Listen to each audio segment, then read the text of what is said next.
Radio Cartaya, 107.2 FM.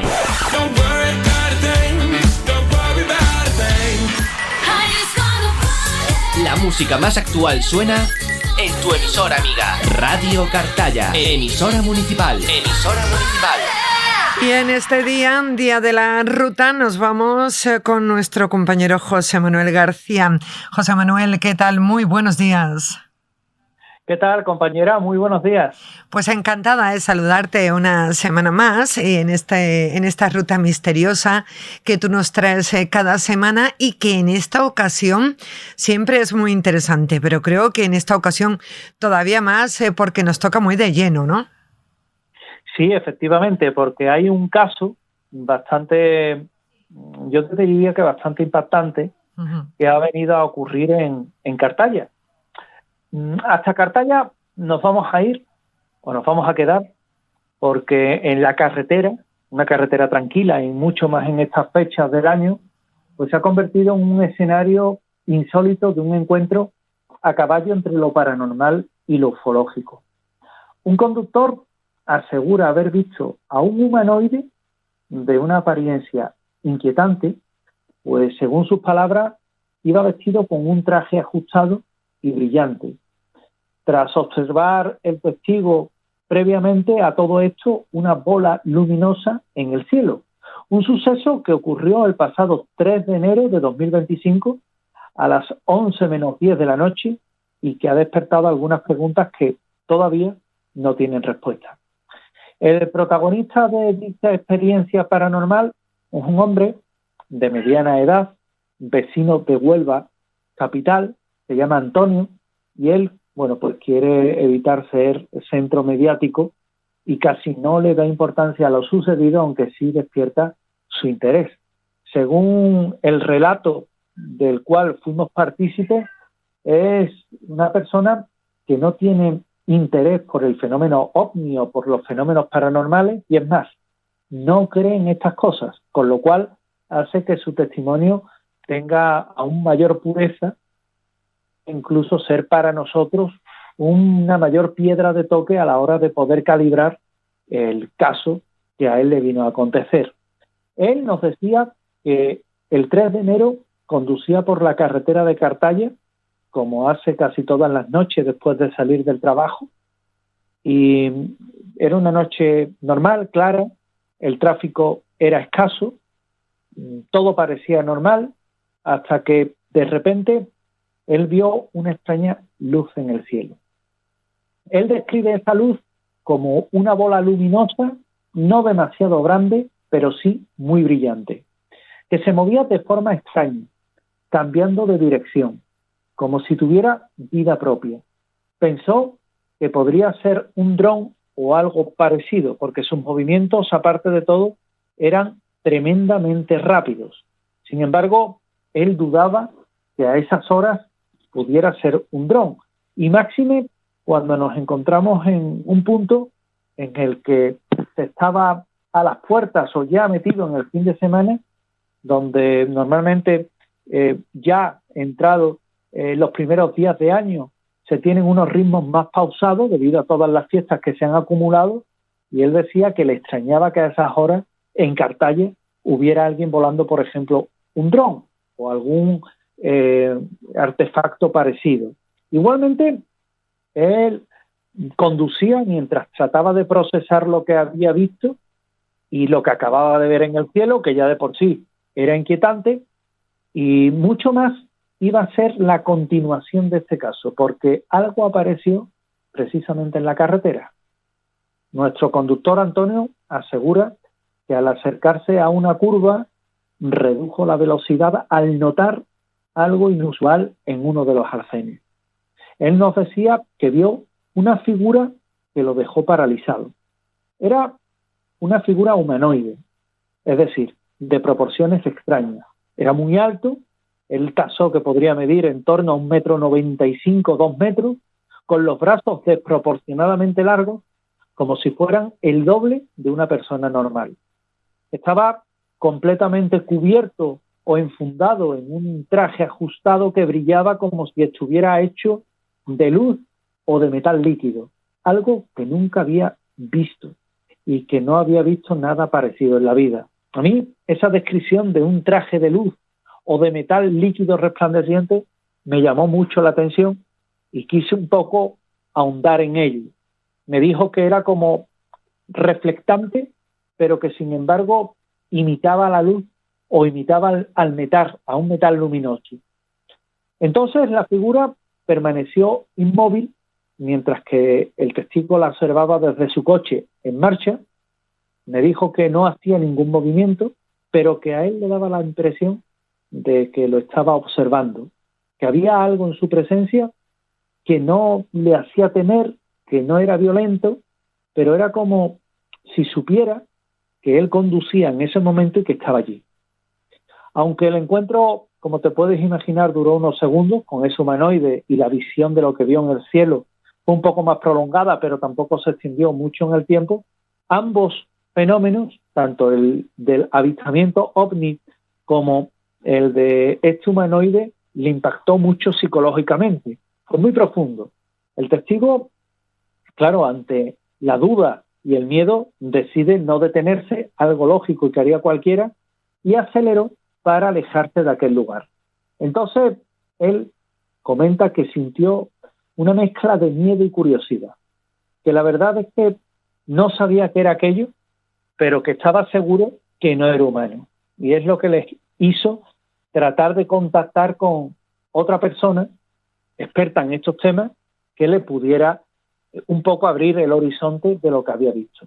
A diferencia de en otros encuentros paranormales, el testigo, cuando le pregunté si había sentido una pérdida de tiempo o si había aparecido en otro punto de la carretera, él afirma que no experimentó ni pérdida de tiempo, ni interferencias en su vehículo, que la radio funcionaba perfectamente, él además lleva una determinada cadena en la radio, que no tuvo sensaciones físicas inusuales.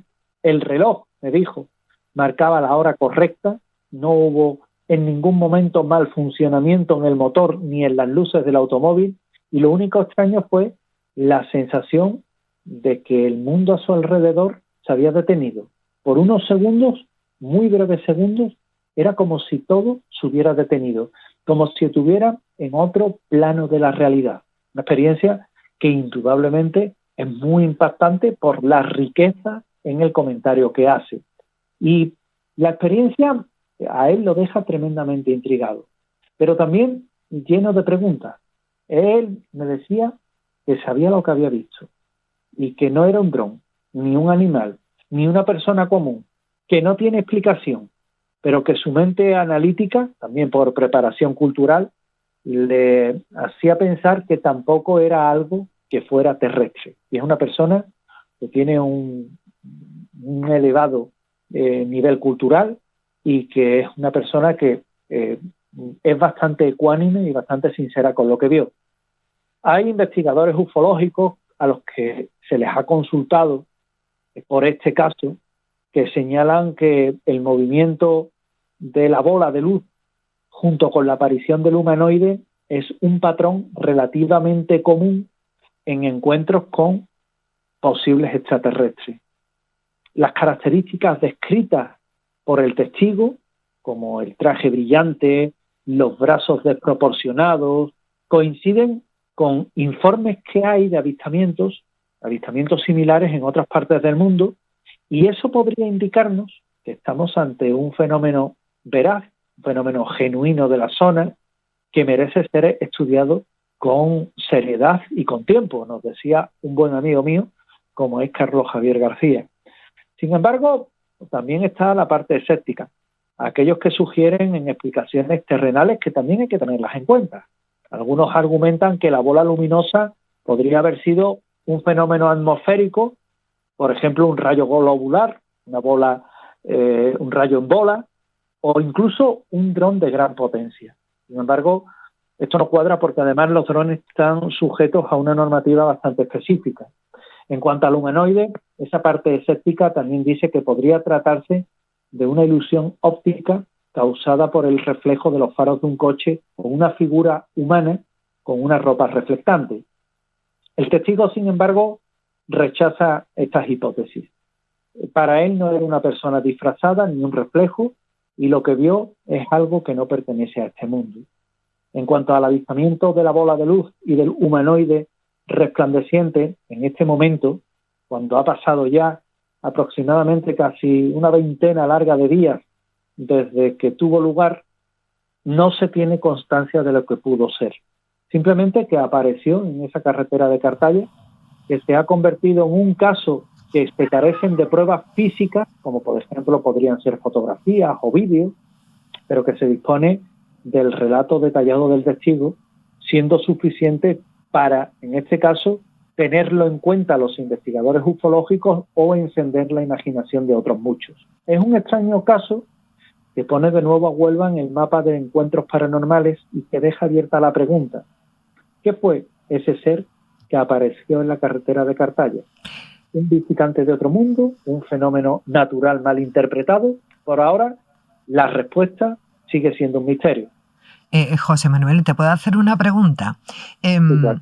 ¿Qué diferencia hay entre, porque me ha llamado la atención que lo has denominado humanoide, pero ¿tiene que ver con un extraterrestre o son similares o es distinto? O... En este caso son distintos, porque sí. el humanoide puede perfectamente ser algo terrestre, simplemente que tienen unas proporciones que no se ajustan a la de un humano normal. Es decir, pueden ser más altos, pueden ser más bajos, pueden presentar una deformación, por ejemplo, en la zona craneoencefálica, en las extremidades. Sí. Y por contra, los encuentros que ha habido con extraterrestres pueden ser también de este tipo, simplemente con el agravante que se le han visto también formas que son muy similares a las humanas, es decir, personas que tienen una apariencia normal, pero que a lo mejor se les llama los nórdicos porque tienen aspectos de personas como si fueran del norte, como si fueran escandinavos, como si fueran de Noruega, como si fueran de Suecia, finlandeses, es decir, de esa zona de nuestra geografía. Es complicado, es bastante complicado hacer la diferencia, pero cuando vienen acompañados de otros fenómenos ufológicos, en este caso de un fenómeno en el que vieron unas luces, pues también es algo que llama la atención y que nos puede estar indicando que podría tener ese vínculo con ese aparato que se vio previamente en los cielos de Cartaya. Bien sabe, como tenemos una puerta abierta, un escaparate muy bueno a lo que es nuestra audiencia, pues si algún vecino, algún oyente, ya sea ahora en el directo que hacemos en Radio Cartaya o a través del programa del podcast, pues si algún vecino, aquella noche, recuerdo, 3 de enero de 2025 a las 22:50 horas, a las 11 menos 10, si algún vecino ha tenido un encuentro similar, que escriba a la radio o que me escriba a mí. Mi correo muy sencillo, es contacto@josemanuelgarciabautista.net, muy sencillo, contacto@josemanuelgarciabautista.net, o a través de redes sociales que nos busque, tanto a la emisora como a mí, y que nos cuenten también, que venga a completar esta experiencia que tuvo, que no quiere decir que la haya tenido completa, pero que haya podido ver a alguien extraño en la carretera, o que haya podido, por ejemplo, ver una extraña bola de luz en el cielo. ¿Por qué no?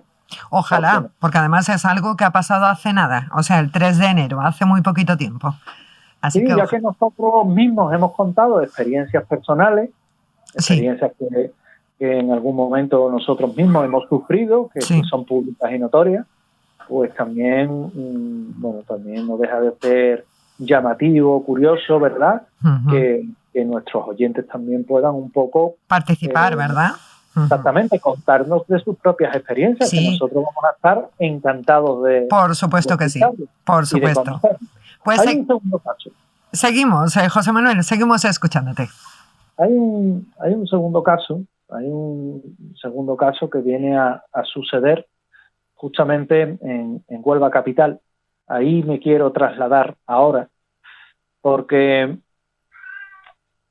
el fenómeno de ahojamiento, el fenómeno del mal de ojo, es un fenómeno que, aunque muchos desdeñan, sí es cierto que nos podemos encontrar que en la actualidad sigue ocurriendo. Hay una familia que vive en Huelva, y que viven un clima de incertidumbre y de temor. Los problemas comienzan de una forma discreta, casi imperceptible, pero que con el tiempo han ido teniendo y adquiriendo un carácter inquietante y carente también de explicación. Lo que inicialmente parecía una serie de contratiempos ha llevado a la familia a preguntarse si detrás de su sufrimiento podría haber fuerzas oscuras en juego. La historia llega a mis manos a través de una oyente, una fiel oyente de este programa de radio, quien, apelando a la confianza y también los valores que dice haber encontrado en ese espacio durante años, decidió compartir su testimonio. Ella escribe una carta. Su carta refleja no solo el peso de los sucesos a los que se enfrenta, sino también a la desesperación de alguien que ya no encuentra respuesta en lo cotidiano y que teme estar reviviendo un pasado que prefería haber dejado atrás.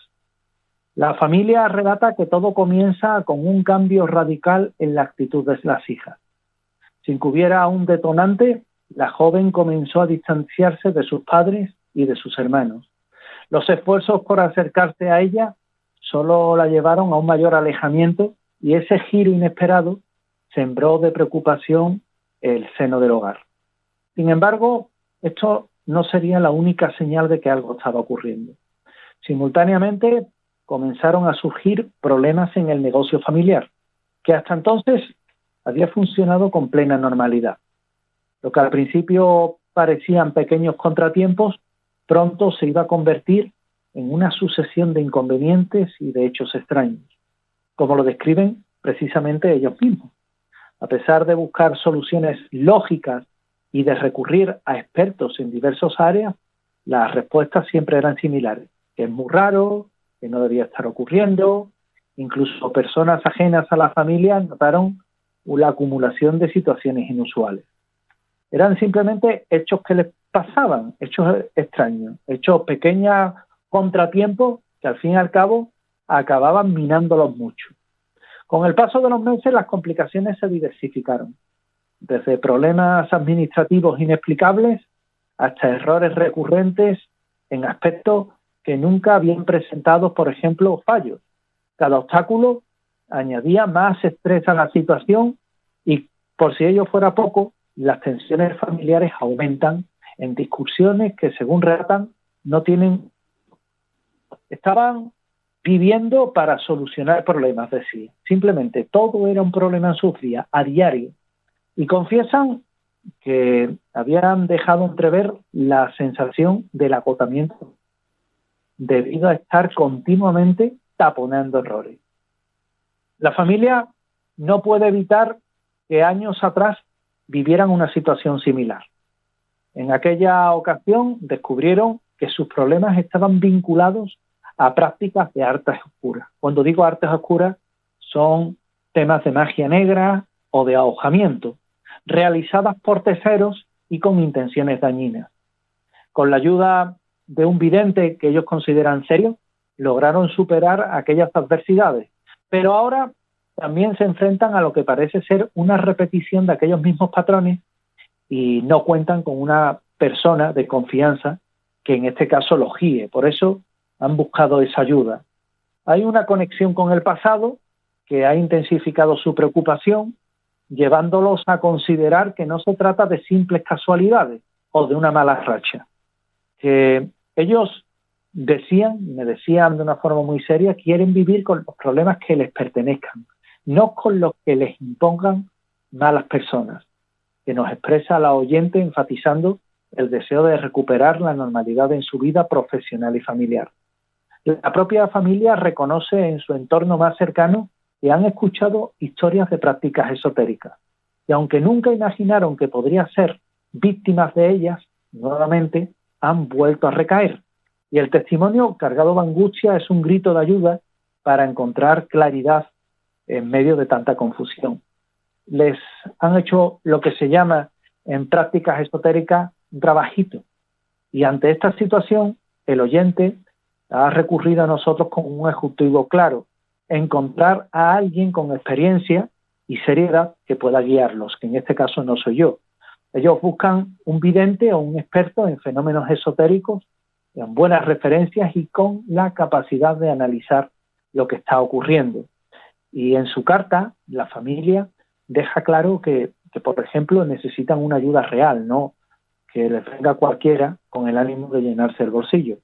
Y esta historia, que aún no ha sido solucionada, nos recuerda que aunque vivimos en un mundo dominado por la lógica y la razón, todavía hay fenómenos que escapan de nuestra comprensión, ya sea una perspectiva sobrenatural o una forma de simbolizar problemas emocionales o que puedan enfrentarse a una realidad que les ha venido impuesta por otras personas y que de alguna forma vienen por un síntoma de ahojamiento, del mal de ojo. La historia está lejos de resolverse, pero bueno, han tenido la valentía que demuestra la capacidad, la esperanza de tener un fuerte vínculo y unas fuertes ganas de superar ese miedo. ¿Será posible arrojar luz sobre lo que está ocurriendo? Es posible, pero también hay que seguir atento a este problema que ha tenido esta familia y que viene a decirnos que nuevamente, en pleno siglo XXI, pues estamos ante hechos que son tremendamente impactantes y que sigue existiendo esto que se llama el mal de ojo. Sin duda es de algo, estaba yo aquí escuchándote y estaba embobada, ¿eh? Es de algo que siempre se ha hablado, ¿eh? Desde, bueno, yo recuerdo a mis abuelas hablar de este tema del mal de ojo. Es algo que... Sí. Que de hecho se les ponía lo que se llamaba antiguamente una cruz de palo. Sí. Una cruz de palo, fíjate, se les ponía una cruz de palo para evitar el mal de ojo. Y cuando sentías que las cosas iban mal, simplemente te agarrabas a ellas, sí, y de alguna forma pues las venías a contrarrestar. Sí. Esto le pasó, por ejemplo, a mi familia en Constantina, que también sufrieron con este tipo de extrañas historias. Fíjate, estamos hablando de la Sierra Norte de Sevilla. Uh-huh. Aquí en esta zona, desde pequeñito siempre, yo he recordado que siempre se le pone a los niños, a los bebés más chiquititos, alguna ropita al revés. Fíjate, es algo que siempre las abuelas decían, ponle algo al revés para que no le hagan mal de ojo. Son curiosidades, ¿verdad? Son curiosidades que suelen ocurrir, pero que, bueno, de alguna forma la persona se ve afectada. Es verdad. Precisamente por ello. Y a día de hoy sigue siendo algo tremendamente, bueno, pues yo te diría que tremendamente impactante en todo lo que son las personas que tienen la oportunidad de vivir un tema de ahogamiento. ¿Verdad? Y un tema de lo que es este síntoma o este síndrome o lo que son estas maldiciones caseras, ¿verdad? Sí, es verdad, sí. Yo recuerdo que mi abuela siempre decía, es que el mal de ojo incluso te lo puede echar, porque se decía así, ¿no? Te lo puede echar hasta una persona que en un momento dado te mire de una forma que aunque te quiera, pero te mira de alguna forma mal, ¿no? Y te transmite ese mal, te lo transmite. Eso decía ella. Exactamente. Yo en el pueblo de mi madre, en Constantina, sí. Fíjate que de esto he hablado yo con Rafael de Alba, he hablado lo más grande, ¿eh? Sí. Con Rafael de Alba, por ejemplo, hablé del caso de mi familia en Constantina, sí. Y simplemente con que te miraran mal, ya estabas ahogado. Sí. Fíjate qué curioso, ya estabas ahogado. Y te dejaba con la sensación de oye, que cualquier persona puede tener este tipo de hechos. Sí, es que no se sabe cómo calificarlo, ¿verdad? Pero no se sabe, y además ¿a quién recurre? Porque era lo que te comentaba anteriormente. A mí me ha escrito esta oyente que tiene nombres y apellidos, ¿eh? Sí. Pero independientemente de ese nombre y esos apellidos, yo no soy la persona válida para esto. Uh-huh. Sí. Yo no soy la persona válida. Sí. Entonces, no deja de ser algo curioso y algo que te llama desde luego la atención. Yo sé que aquí hay mujeres que no son ni brujas ni nada de esto, ni mucho menos, pero sí tienen unas oraciones para curar el mal de ojo a las personas, y lo detectan además. Y hay unas oraciones que son muy antiguas y que incluso se la pasan de madres a hijas. Pero yo no, la verdad es que no tengo constancia. Yo sí he ido cuando, por motivos personales, a esa persona que son de aquí de Cartaya y que, como te digo, no tienen nada que ver ni con brujería ni nada, pero sí tenían unas oraciones especiales para hacer que ese bebé o ese niño o niña mejorara. Es curioso. Sí. Por ejemplo, es una de las cosas que suele suceder, sí. Y que, bueno, hace que la persona realmente... Pues mejore, no se sabe por qué, ¿verdad? Sí. Y no te puedas explicar el por qué. Sí, es cierto. Bueno, José Manuel, ¿cómo se pueden poner en contacto contigo? Pues a través de mis redes sociales, a través de José Manuel García Bautista y de Bauti José Manuel García Bautista. Eso en Facebook, a través de X, de Twitter, que es @jmgbautista, y a través de mi correo electrónico, que es contacto @josemanuelgarciabautista.net. Y hoy, fíjate, hoy me voy a disculpar contigo porque ando un poco disperso, porque tengo una gatita mala. Sí. Y me está pidiendo cariño y me tiene un poco desorientada. Pobrecita, pues te vamos a dejar que la atiendas, ¿verdad? Que para ti son muy importantes. Que, José Manuel, que tengas una feliz semana. Nos escuchamos en la próxima y que tu gatita se mejore. Venga, muchas gracias. Un beso, adiós. Radio Cartaya, 107.2 FM.